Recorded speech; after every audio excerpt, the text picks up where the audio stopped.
Assalamualaikum warahmatullahi wabarakatuh. Hai everyone, gimana nih kabarnya? Semoga dalam keadaan baik ya.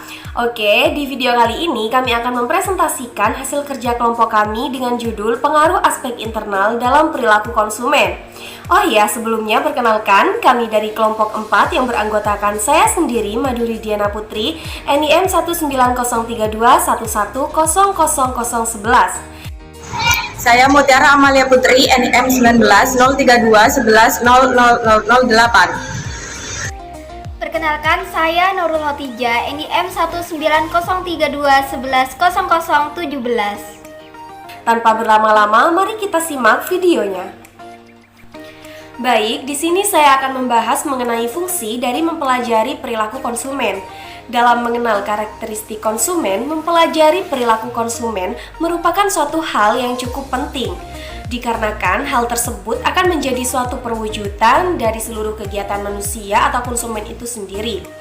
Model dari perilaku konsumen ini juga dapat diartikan sebagai suatu kerangka kerja yang disederhanakan untuk mendeskripsikan segala aktivitas konsumen. Model perilaku konsumen ini juga dapat digambarkan sebagai suatu yang mewakili apa yang diinginkan konsumen dalam mengambil suatu keputusan pembelian. Nah, dalam perilaku konsumen ini terdapat beberapa aspek penting yang mempengaruhi konsumen untuk melakukan suatu pembelian. Salah satunya adalah aspek internal, yang terdiri dari faktor pribadi yang meliputi diantaranya seperti kepribadian, pekerjaan, kondisi ekonomi, dan gaya hidup, serta ada faktor psikologi. Fungsi dan tujuan dari perilaku konsumen dapat memberikan manfaat dan kemudahan dalam mempelajari mengenai perilaku konsumen. Dapat diketahui bahwa terdapat adanya rumusan masalah di antaranya seperti yang pertama, bagaimana pengaplikasian aspek internal dalam perilaku konsumen.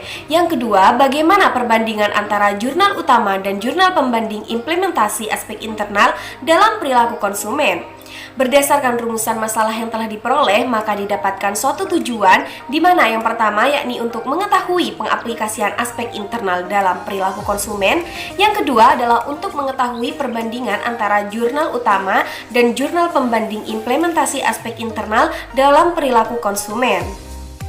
Selanjutnya, saya akan menjelaskan mengenai tinjauan pustaka yang terdapat 3 poin utama, yakni konsumen, perilaku konsumen, dan aspek internal dalam perilaku konsumen. Yang pertama, konsumen merupakan semua orang, baik individu atau kelompok, yang melakukan pembelian atau pemakaian suatu barang dan jasa dengan tujuan-tujuan tertentu.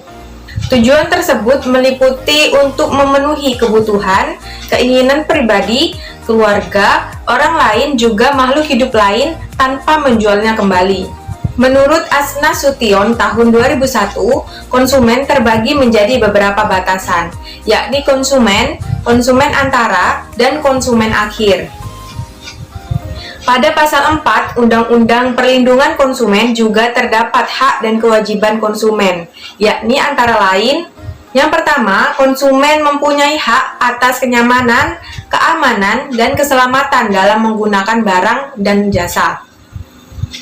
Yang kedua, konsumen mempunyai hak untuk memilih barang atau jasa, juga memperoleh barang atau jasa tersebut sesuai nilai tukar dan kondisi serta jaminan yang telah dijanjikan.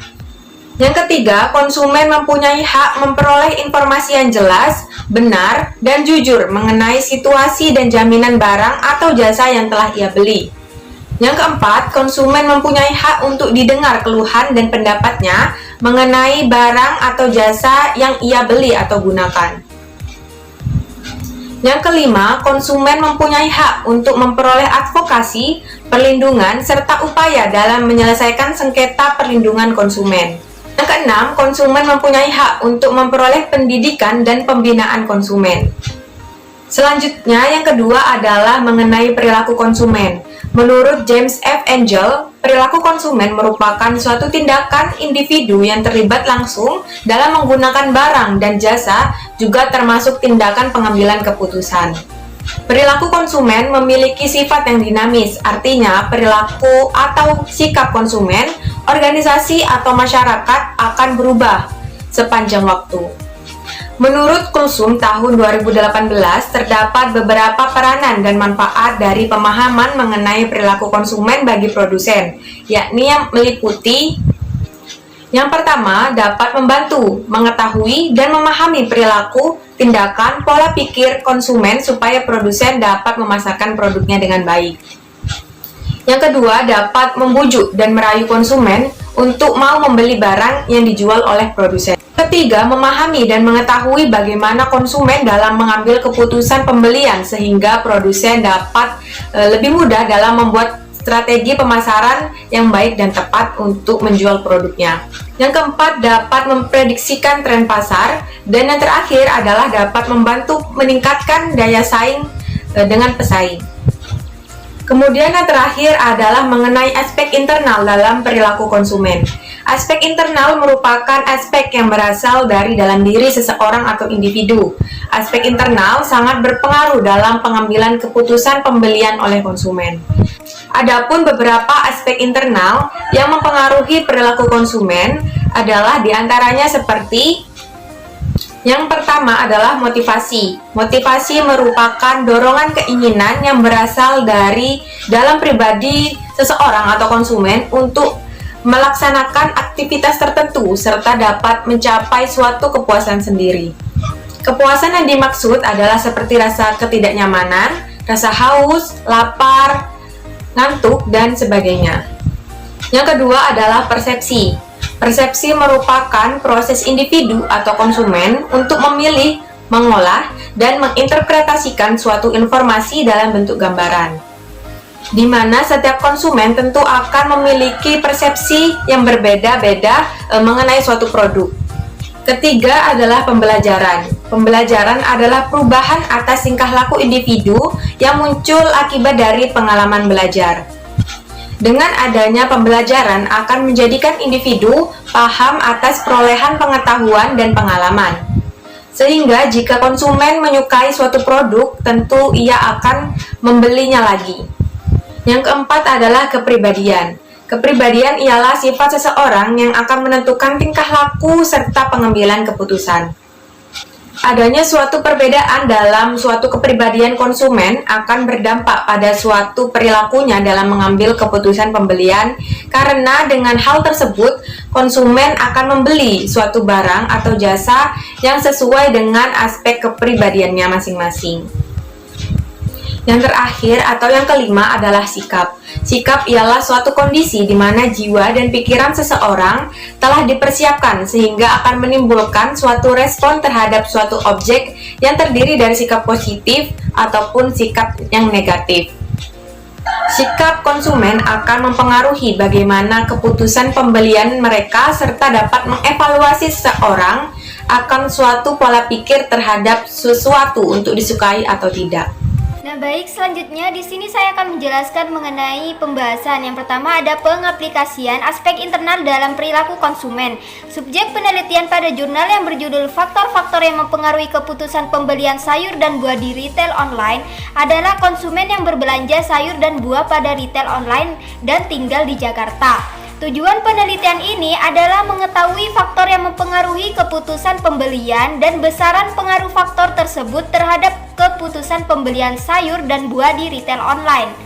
Dalam melakukan analisis berbagai aspek yang mempengaruhi keputusan pembelian sayur dan buah di retail online, alat analisis yang digunakan adalah menggunakan analisis regresi linier berganda dengan menggunakan alat bantu yaitu SPSS. Hasil penelitian dari jurnal ini adalah pada faktor psikologis. Berdasarkan data yang diolah, diperoleh bahwa secara parsial faktor psikologis berpengaruh positif dan signifikan terhadap keputusan pembelian sayur dan buah di retail online. Faktor psikologis diantaranya ada persepsi, motivasi, pembelajaran, dan sikap. Yang pertama ada persepsi. Konsumen mempunyai persepsi yang kuat di mana bahwa mereka berbelanja sayur dan buah di retail online disebabkan karena keinginan hidup sehat dengan mengonsumsi sayur dan buah. Yang kedua, motivasi. Konsumen berbelanja sayur dan buah di retail online disebabkan karena konsumen mempunyai motivasi dalam memenuhi kebutuhan hidupnya serta keluarganya. Melihat responden pada penelitian ini bahwa sebagian besar yang mengkonsumsi sayur dan buah merupakan wanita yang telah menikah, di mana di dalam keluarga seorang ibu maupun istri memiliki peran dalam berbelanja, memenuhi kebutuhan makanan dan juga mengatur mengenai konsumsi rumah tangga. Selanjutnya yang ketiga ada pembelajaran. Konsumen mempelajari bahwa dengan berbelanja sayur dan buah di retail online dapat melakukan kebiasaan yang lebih baik di mana karena dapat mengkonsumsi sayur dan buah secara rutin. Hal ini memiliki kaitan dengan persepsi konsumen yang akan hidup sehat dengan mengkonsumsi sayur dan buah. Yang keempat ada sikap. Konsumen mempercayai testimoni orang lain bahwa berbelanja sayur dan buah di retail online lebih mempunyai banyak kelebihan daripada berbelanja di tempat yang lain. Sedangkan pada faktor pribadi, dengan melakukan uji diperoleh bahwa secara parsial faktor pribadi berpengaruh positif dan signifikan terhadap keputusan pembelian buah dan sayur di retail online. Faktor pribadi meliputi kepribadian, umur, dan fase kehidupan, pekerjaan, situasi ekonomi, serta gaya hidup. Yang pertama, kepribadian. Konsumen memberikan pengakuan bahwa berbelanja sayur dan buah di retail online disesuaikan dengan dirinya. Kesesuaian ini merupakan kesesuaian antara nilai yang diyakini konsumen dengan proses jual beli sayur dan buah ataupun dengan nilai yang dibawa oleh peritel online itu sendiri. Yang kedua, umur dan fase kehidupan. Konsumen setuju bahwa keputusan dalam berbelanja sayur dan buah di retail online dipengaruhi oleh umur serta fase kehidupan. Menurut aspek fase kehidupan, berdasarkan responden pada penelitian ini, jumlah responden yang telah menikah lebih banyak daripada yang belum menikah, dan jumlah tersebut didominasi oleh wanita. Yang ketiga ada situasi ekonomi. Dilihat dari segi ekonomi, konsumen mengakui bahwa berbelanja sayur dan buah di retail online telah disesuai dengan situasi ekonominya. Hal ini artinya seseorang melakukan aktivitas belanja sayur dan buah di retail online karena uang yang dikeluarkan untuk hal tersebut setimpal dan sesuai dengan situasi ekonominya. Yang keempat ada gaya hidup. Konsumen setuju bahwa berbelanja sayur dan buah di retail online merupakan gaya hidup, di mana hal ini karena saat ini kebanyakan orang yang menganut gaya hidup sehat. Nah, selanjutnya ada perbandingan antara jurnal utama dengan jurnal pembanding. Yang pertama ada tujuan dari jurnal utama. Tujuannya adalah mengetahui faktor dan besarannya dalam mempengaruhi keputusan pembelian sayur dan buah di retail online.